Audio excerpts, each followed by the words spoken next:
Muy buenas, Antonio Villar, y bienvenido a Publishers. Hola, buenos días y gracias por la invitación. Gracias a ti. Bueno, Antonio, esta nueva edición del Catedrático, la premiada El Catedrático, para las personas que nos están viendo, ¿de qué trata esta obra, Antonio? ¿Cuál es la sinopsis? Pues es la historia de un profesor universitario, un catedrático, que empieza a colaborar con la empresa y empieza a ser absorbido por ese mundo y se encuentra con, digamos, que la realidad es más compleja de lo que él pensaba y que siempre hay alguien más listo que tú. Y bueno, su vida se va complicando. Primero es una escala de éxito.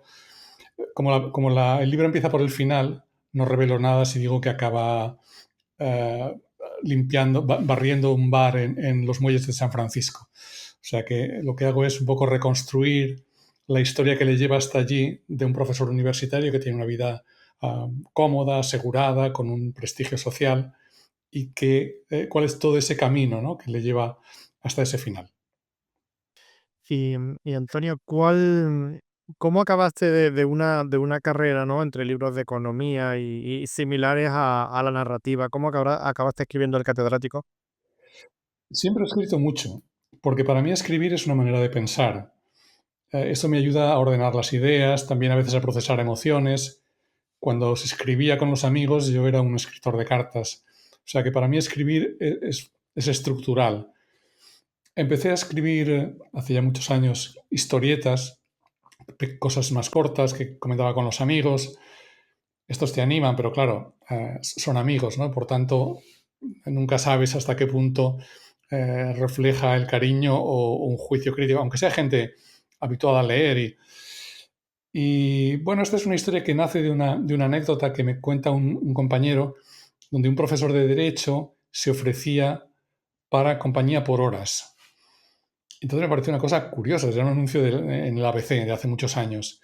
Y esta cosa se me quedó en la cabeza, ¿no? ¿Cómo sería esta idea de un profesor que se dedica a hacer de compañía? Pero como soy un gran lector de novela negra, esa historia poco a poco fue o moviéndose hacia ese ámbito en el que me siento más familiar. ¿Y cuánto hay de la gente que tú has conocido personalmente, Antonio, en Gerardo Soriano? Hay, no sé si tú conoces estos muñecos con los que juegan las niñas, sobre todo, ¿no? Que tienen un cuerpo, una cabeza, unas piernas, y tú le puedes cambiar la cabeza, le puedes cambiar la falda, los brazos, las piernas. Sí, los Potato, ¿no? Los Mr. Sí. Potato. Yo construyo mis personajes un poco así. Me gusta tener un referente real y luego le voy cambiando piezas, ¿vale? Porque me ayuda a imaginar, me ayuda a conversar con el personaje, me ayuda a irlo construyendo con una cierta base real.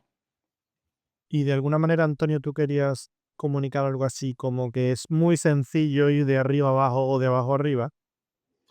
Ah, ¿en qué sentido? ¿De abajo arriba, de arriba abajo? Bueno, me refiero a que es con una serie de decisiones equivocadas puedes pasar de estar aquí Sí, hasta de sí, estar arriba a estar abajo o sí, viceversa, una serie de sí. decisiones acertadas, ¿no? Esto es una cosa que siempre me ha preocupado y es como esos pequeños cambios, esas pequeñas cesiones que uno hace en la vida, que a veces no hay más remedio que hacerlas, pero que llega un momento en que te has pasado, ¿no? Esto es como este juego de cartas que el 7,5, ¿no? Que cuando averiguas, cuando te has pasado ya no tiene remedio. Entonces siempre me da incluso cierto miedo, ¿no? Porque cuando veo gente inteligente que se equivoca poco a poco y acaban fatal, por no hablar de Coldo, de esta gente, personajes así, ¿no? Gente con poder, gente en principio preparada, que se han ido deslizando poco a poco. Y este es un tema que siempre me ha preocupado, ¿no? Con no pasarme, ya sé que en la vida hay que hacer concesiones, pero nunca renunciar a los principios básicos. Esta es un poco la idea que hay detrás. Además, además es verdad que esa corrupción es tan progresiva que cuando estás en un extremo ya no te has dado ni cuenta, ¿no? Claro, claro. ¿Y cuáles son tus influencias literarias, Antonio? Pues yo soy un lector muy intuitivo. No soy, o sea, leo lo que me gusta. No soy, en este sentido, no tengo nada de intelectual, no hago análisis crítico. Si un libro no me gusta, lo dejo y hemos terminado. Hay muchas cosas buenas que leer, con lo cual yo no tengo un tiempo limitado para estas cosas. Ah, empíricamente, digamos, si miro mi biblioteca, ¿de quién tengo más libros? Que sería una manera de responder. pues tengo más libros de Vázquez Montalbán, de Andrea Camilleri, de Carlo Lucarelli, John Grisham, John le Carré, pero también de Pierre Lemaitre, que es un autor que me fascina, que lo he descubierto el año pasado y he leído todos sus libros de un tirón, porque me parece un autor impresionante. Eso ya no es novela.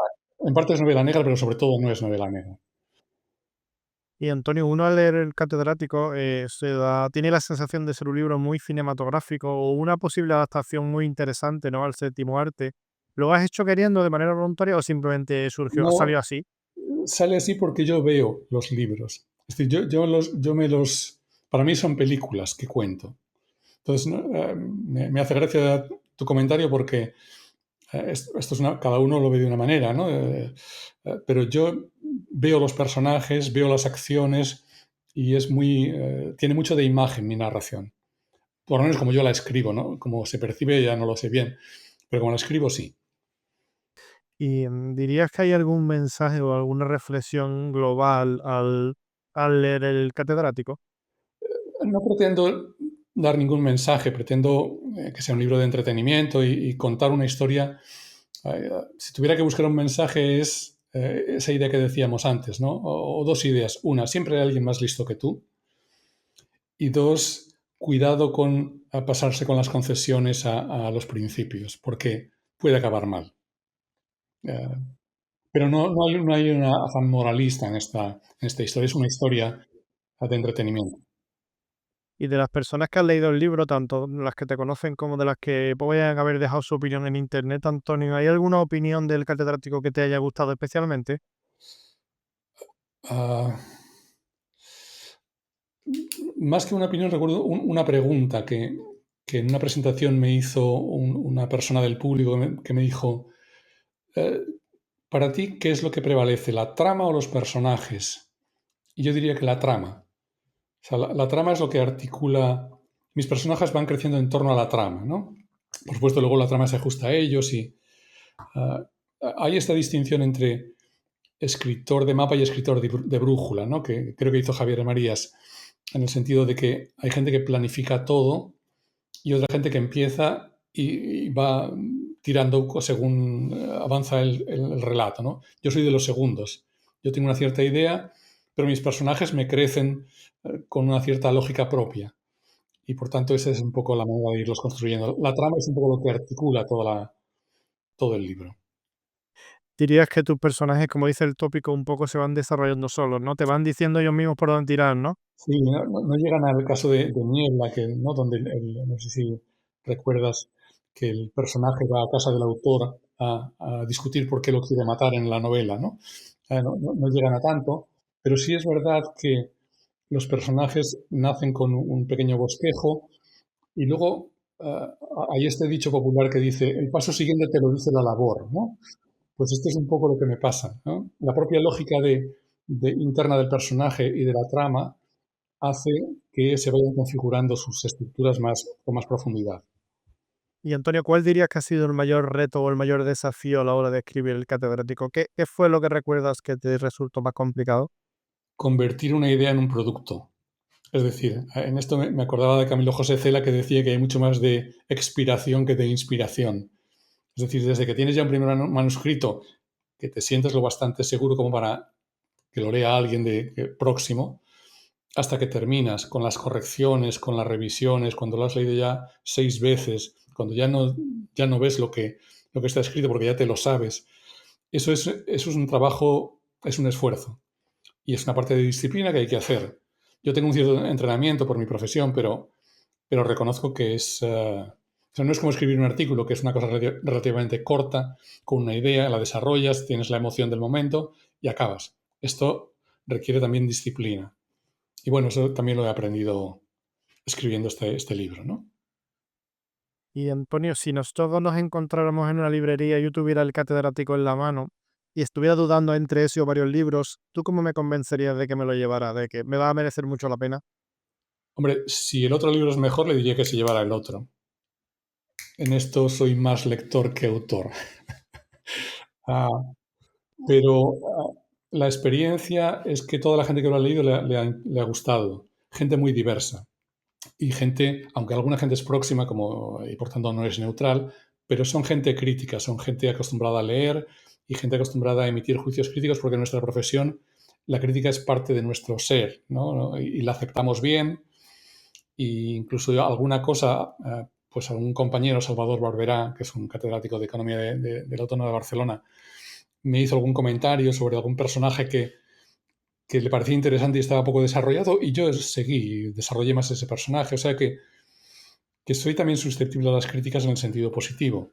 Y también si a alguien no le gusta, también lo entiendo porque a mí hay cosas que no me gustan y no doy ninguna explicación. O sea que concedo ese derecho también a todo el mundo. Claro. Pues Antonio, muchísimas gracias por atender a Publishers y desde aquí le decimos a todo el mundo que el catedrático está a la venta en todas las grandes plataformas, así que pueden correr y hacerse con él, que no se van a arrepentir, les va a merecer muchísimo la pena. Muchas gracias, muchas felicidades. Muchas gracias. Un placer.